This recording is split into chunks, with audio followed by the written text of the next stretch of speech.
Steve Mignani here doing the Junkyard Crawl in Brimfield, Massachusetts at One Stop Towing, where they're doing some logging next door, but just bear with me because this one's worth the extra sound you might hear in the background. This is the great one, 1969 Pontiac GTO. These were amazing cars. This is the second generation of the GTO, and keep in mind there were 72,287 built in 69, of which about 1 in 10 or 7,436 were convertibles like this. Now we know it's a GTO because we see the GTO crest in the rear marker light. These came along in 1968, mandated by the government. They're illuminated lights, but again, GTO, not seen on Tempest or Le Mans.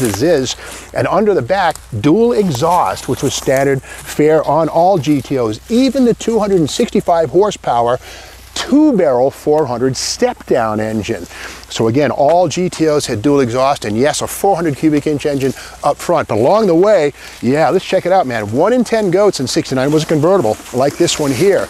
Now we'll see this does have the optional center console.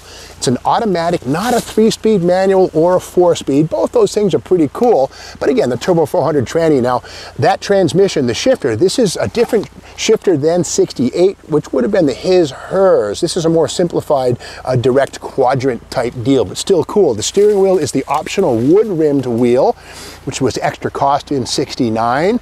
The transmission, again, an automatic. The convertible top up and down next to the base of the steering column. You'll see the top up down, the little rocker switch right there, the base of the steering column. Kind of a cool deal, convertible only. And again, this car, when it was new, was somebody's dream machine. This was a summertime chick magnet, you know, the ultimate in fun and enjoyment. And now here it is in the junkyard. Kind of sad, but let's continue our walk. Bottoms of the fenders in 69, we got the GTO letters. This one here is TO, but this would have been a crest in 1968, 6.5 liters. But again, 69, they changed it up a little bit with GTO. Has the style steel wheels with disc brakes up front, which were an option. Drums were still standard on GTOs. You paid extra for the Delco Moraine disc brakes.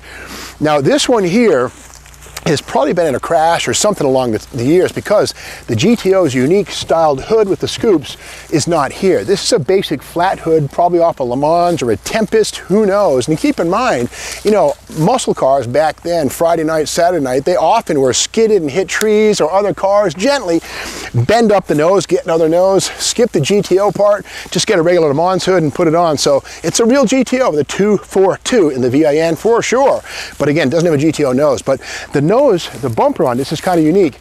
If this was a 68, this chrome bumper would be a possibility. We all know the Endura rubber bumper on 68.9 was a GTO key thing. Well, in 68, a total of 2,108 GTO buyers chose RPO 674, the chrome bumper delete credit. Well, 69, that was eliminated. So we know this is a replacement front bumper.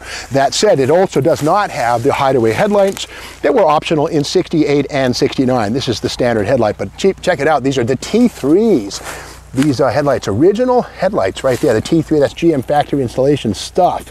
Pretty neat. Okay, let's try and open the hood on this and see what's going on. These came with, again, a 400 2-barrel or a 4-barrel Ram Air. Who knows what's under the hood? So let's take a peek and see. Oh no, here's the thing. I call this carthritis. That's where cars, like people, get kind of creaky with age. The hinge and the mechanism I cannot open. And I can see signs here on this side of the fender in the hood where somebody's been trying to pry this thing right there. There's a space. I can't open this thing and I can't really see in there. There's one little thing I see inside of the car that's interesting, and it might be the tip of a 400 cubic inch iceberg, and that is this chrome valve cover oil filler cap.